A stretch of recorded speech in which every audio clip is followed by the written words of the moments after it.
Hi guys, good morning. आप सभी लोगों का स्वागत है एक्वामैन आर्यन चैनल पर। आज मैं मछली पालन के संबंधित नॉलेज के ब्लॉग के अंदर एक नया एपिसोड जो लेके आया हूँ, उसका आज थीम रहेगा कि हमें कितनी जगह के अंदर कितने बच्चे डालने चाहिए और उससे हमें कितना प्रॉफिट हो सकता है।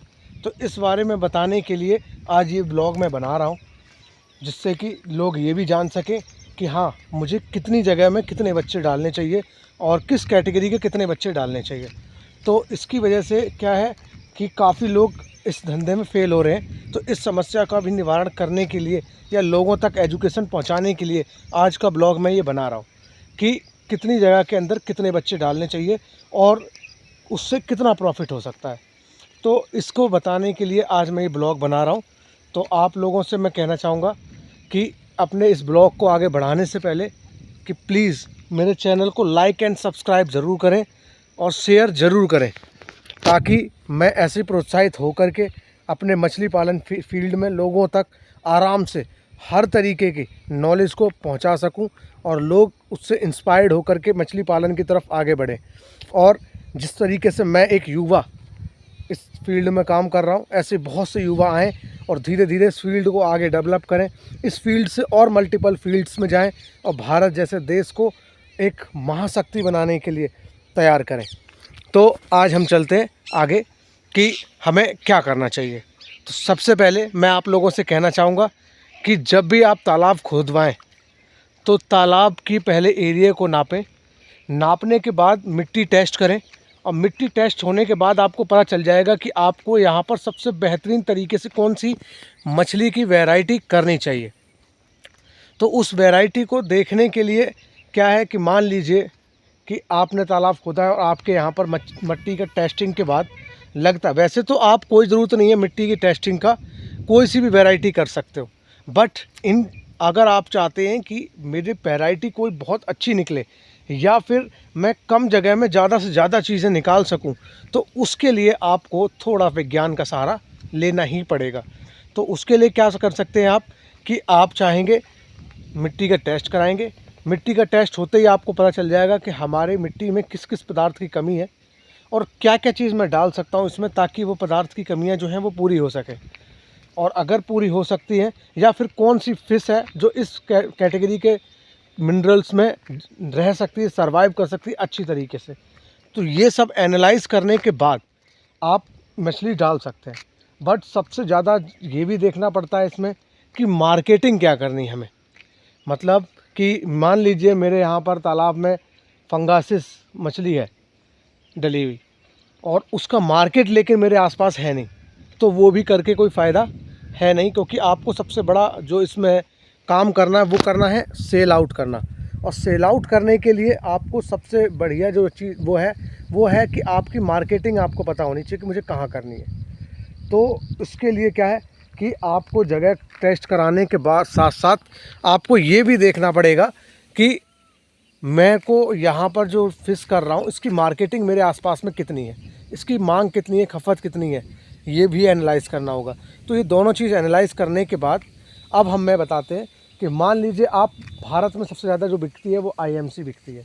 तो मान लीजिए आप आईएमसी का कल्चर कर रहे हैं। आईएमसी का कल्चर कर रहे हैं मतलब आईएमसी का मतलब हो गया इंडियन मेजर कार्प। मतलब भारत में बहुत ही ज़्यादा मात्रा में जो परचेज़ की जाती है वो सबसे ज़्यादा की जाती है आईएमसी, इंडियन मेजर कार्प। इसमें सबसे ज़्यादा जो वैरायटी मछली की पसंद करते हैं लोग वह है रूहू, कतला, कॉमन कार्प, मृगल, ठीक है, फंगेसिस। ये कुछ भी वैरायटी हैं जो लोग बहुत ज़्यादा पसंद करते हैं यूज़ करना और परचेज़ करना। तो मान लीजिए आप अपने तालाब में आईएमसी कर रहे हैं, तो आईएमसी का रेशियो अगर मैं बताऊं आपको, तो आईएमसी का रेशियो होता है 1 बीघा के अंदर आपके 2,500 से 3,000 बच्चे। और यदि आपका पॉन्ड काफ़ी पुराना हो या आप गांव के किसी पुराने तालाब के अंदर फ़िश को डाल रहे हैं, तो उस बीच में ये रेशियो, क्योंकि वो तालाब का जो इन्वायरमेंट होता है वो बहुत लंबे समय से होता है, तो वो अच्छी तरीके का डेवलप होता है, उसमें हर पदार्थ की जो ज़रूरतें होती हैं वो पूरी हो चुकी होती है। तो उस कंडीशन में क्या है कि आप जो ये रेशियो होता है 2,000 से 3,000 बच्चों के बीच का पर बीघा, इसको बढ़ा करके आप 4,000 तक ले जा सकते हैं, एक अगर अच्छा पॉन्ड है आपका। लंबे समय से बना हुआ है, तो उसमें आप 4000 4,500 तक बच्चे पर बीघा के हिसाब से डाल सकते हैं। और मान लीजिए आप 5 बीघा में कर रहे हैं, तो उस हिसाब से आप IMC, अगर आपका नया पॉन्ड है तो आप बहुत ज़्यादा डालें तो 10,000 से 12,000 बच्चे डालें, इससे ऊपर ना डालें। नहीं तो आपकी हैवी डेंसिटी होने की वजह से आपकी फिशेस को आगे चलकर, शुरू में आपको पता नहीं चलेगा, बिल्कुल भी ऐसा लगेगा अरे यार ये तो बहुत कम बच्चे हैं, बट जैसे ही आपके 2 महीने 3 महीने होंगे और फिश का आकार डेवलप होगा, फिर आपको डेंसिटी दिखेगी बहुत तेज़। मछली को चलने में दिक्कत होगी, आपस में जब वो चलेंगी तो भीड़ भाड़ की वजह से वो काफ़ी तेज़ टकराएंगी, और टकराएंगी तो वो चोटिल भी हो सकती है। दूसरा, वो फिर ऐसी भीड़ भाड़ में चलना कम पसंद करेंगी, और जब वो एक जगह पर रहना पसंद करेंगी तो वो डेवलप कम करेंगी। तो इसलिए आपको मैं रिक्वेस्ट करना चाहूँगा, जो भी मेरे दर्शक है, एक्वामैन फैमिली है, अगर कोई बंदा तालाब खोदता है और अगर न्यूली पॉन्ड ओपन कर रहा है तो वो प्लीज़ 3 से 3,500 से ऊपर बच्चे पर बीघा ना डालें। बहुत होता है इतना अगर डाल रहे हैं, और इतना डालने पर भी बहुत ज़्यादा होता है। आप इसको ये मत समझिए कि नहीं अरे यार 3,000 बच्चे क्या होते हैं। ये जब बड़े अपने आकार में आते हैं 5 महीने बाद तो बहुत दिक्कत करते हैं। साथ साथ ये अमोनिया बढ़ाते हैं। कम वाटर बॉडी में ज़्यादा वो होने से अमोनिया तेज़ी से बढ़ती है। अमोनिया तेज़ बढ़ेगी तो आपके बच्चे भी मरेंगे। तो इसलिए मैं आप लोगों से निवेदन करना चाहूँगा कि प्लीज़ इस रेशियो को ज़रूर फॉलो करें।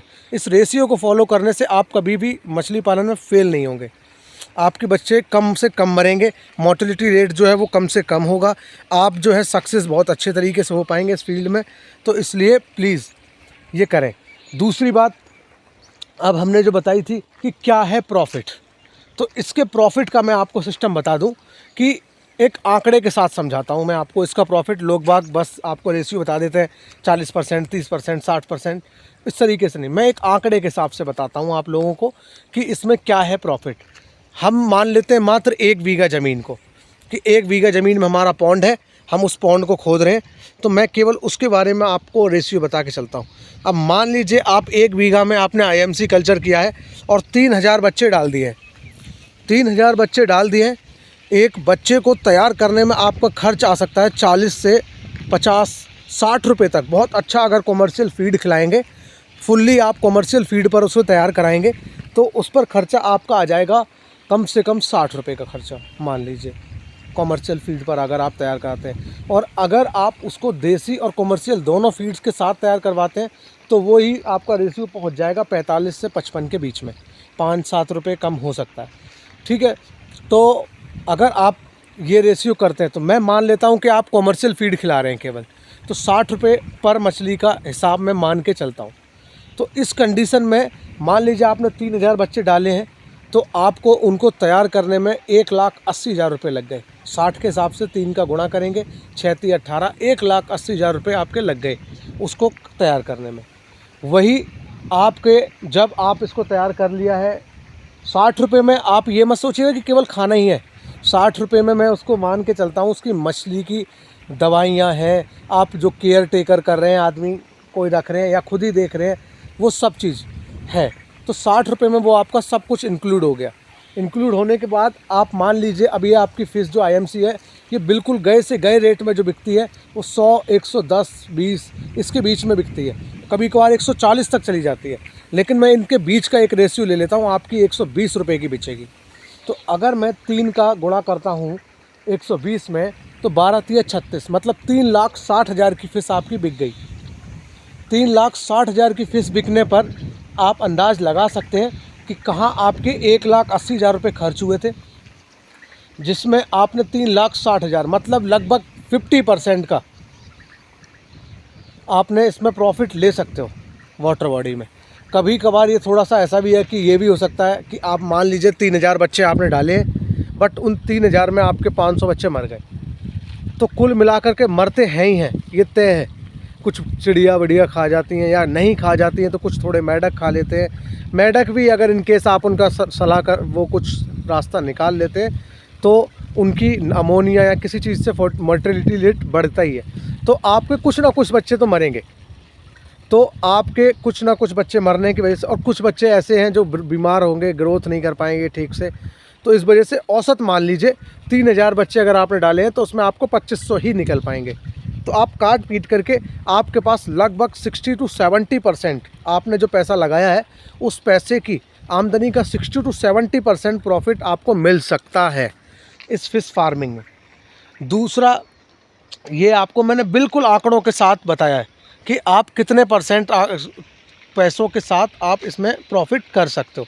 ये मैंने कोई फेक आंकड़ा नहीं बताया, ये बिल्कुल एक्यूरेट, बिल्कुल कैलकुलेशन के साथ आप लोगों को मैंने आंकड़ा बताया है, ताकि आप लोग जान पाएँ कि हाँ भाई पर पीस मुझे क्या लाभ हो सकता है। क्योंकि आप लोगों को जो भी बताते हैं लोग, मैंने देखा है यूट्यूब पर या जहाँ भी, वो आपको परसेंटेज वाइज बताते हैं।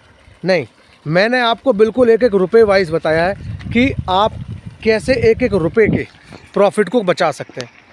तो आप लोगों को मैंने जो आज बताया है, ये इन्फॉर्मेशन आप लोगों के लिए बहुत ही लाभदायक होगी कि आपको कितना प्रॉफिट हो सकता है। और मैं यही कहना चाहूँगा, आप लोग इस फील्ड में उतरें और इसी तरीके से करें, और 6 महीने के अंदर आपकी जो लागत है वो निकल आएगी। और जो अगला आप कल्चर करेंगे, दूसरा जो अगला कल्चर करेंगे, उसमें आपको सारा प्रॉफिट ही दिखाई देगा। आप ये कभी मत सोचिएगा कि अरे यार इसमें प्रॉफिट, जो पहले मैंने लागत लगाई तो इसमें वन टाइम इन्वेस्टमेंट है, एक बार आप तालाब खुदवा दीजिए, दोबारा आपको कुछ नहीं करना होता, फिर बच्चे डालने हैं, बस पालना है। तो जो आपका जो FCR आ रहा था 60 रुपये, वो भी थोड़ा कम होने लगेगा। क्यों? क्योंकि आपका जो पॉन्ड है वो धीरे धीरे प्राकृतिक तौर पर तैयार होना शुरू हो जाएगा। उसके अंदर जू प्लैंक्टन्स बनने लगेंगे। जू प्लैंक्टन्स बनेंगे तो वो नेचुरल फूड फिश का बन जाएगा। नेचुरल फूड बन जाएगा तो आप आराम से खा सकते हैं, आप मछलियों को तैयार करा सकते हैं, मछलियाँ उनको आराम से खा करके कम से कम FCR में आपकी तैयार हो सकती है। तो इसलिए आप लगातार लगे रहें। जैसे जैसे इस फील्ड में समय आपका बढ़ेगा, आप 100% ग्रोथ करेंगे, आपका प्रॉफिट बढ़ेगा और फुल्ली प्रॉफिट बढ़ेगा। तो इसलिए आप सभी लोगों से निवेदन है, प्लीज़ आएँ। जो लोग इस बारे में सोच रहे हैं कि मुझे फ़िश फार्मिंग करनी चाहिए या नहीं, तो मैं आपको बता दूं, मैं भी बिल्कुल न्यू कमर्स था, मुझे कुछ नहीं इसके बारे में पता था, लेकिन आज मुझे बहुत कुछ पता है। मैं ये नहीं कह रहा कि नहीं जी सब कुछ पता है, बट बहुत कुछ पता है। तो जब मैं जीरो से कुछ समझ सकता हूँ तो आप भी समझ सकते हैं। आप लोग इसलिए अगर स्टेप लेना चाहते हैं मछली पालन का तो लें, आज ही लें। मेरे पास कल को एक आए थे, कॉल कर रहे थे, बिहार से था लड़का, कटिहार से। वो फ़ोन कर रहे थे कि यार मैं आज पिछले 1.5 साल से सोच रहा हूँ मछली पालन का, लेकिन हिम्मत नहीं जुटा पा रहा कि भाई मैं ये कैसे करूँ, मैं ये कैसे करूँ, कहीं फेल हो गया, ये हो गया, वो हो गया। तो मैं आप सभी दर्शकों से कहना चाहूँगा, प्लीज़ आप लोग हिम्मत जुटाएं और करें। मैं भी न्यू कमर्स था लेकिन सर्वाइव कर रहा हूँ, आप भी कर सकते हैं। बहुत आसान है, बस थोड़ा सी चीज़ें एनालाइज़ करनी है। एनालाइज़ करके उतरेंगे, आप कभी फेल नहीं होंगे, आप इस फील्ड में तरक्की ही पाएंगे। तो आप सभी लोगों से निवेदन है, प्लीज़ जो करना चाहते हैं वो ज़्यादा लंबा समय बिताएं नहीं, आज से स्टार्ट करें प्रोसेस और अपना काम आगे बढ़ाएं। इसी के साथ आपके एक्वामैन आर्यन आपसे विदाई लेता है, और कल हम लोग फुल्ली मेरे साथ फिर से एक स्टेप बाय स्टेप सब्सिडी के बारे में सीखेंगे कि हाँ सब्सिडी किस तरीके से मिलती है, क्या क्या प्रोसेस होते हैं, ये सब स्टेप बाय स्टेप समझेंगे हम लोग। ठीक है भाइयों, इसी के साथ आपका एक्वामैन आर्यन आपसे विदाई लेता है। थैंक यू मेरी वीडियो को देखने के लिए। और अंत में मैं फिर से कहना चाहूँगा, प्लीज़ गाइस मेरे चैनल को लाइक एंड सब्सक्राइब ज़रूर करें, ताकि मैं प्रोत्साहित होकर आगे बढ़ सकूं और लगातार इसी तरीके की इन्फॉर्मेशन आप लोगों तक पहुंचाता रहूं। और शेयर ज़रूर करें, शेयर ज़रूर करें प्लीज़, क्योंकि मुझे आप लोगों के सपोर्ट की ज़रूरत है। और इसी के साथ मेरे को आपका सपोर्ट मिलेगा तो मैं प्रोत्साहित होऊंगा और इसी प्रकार से नई नई एजुकेशन के साथ आपके सामने इंट्रोड्यूस होऊंगा। Thank you guys.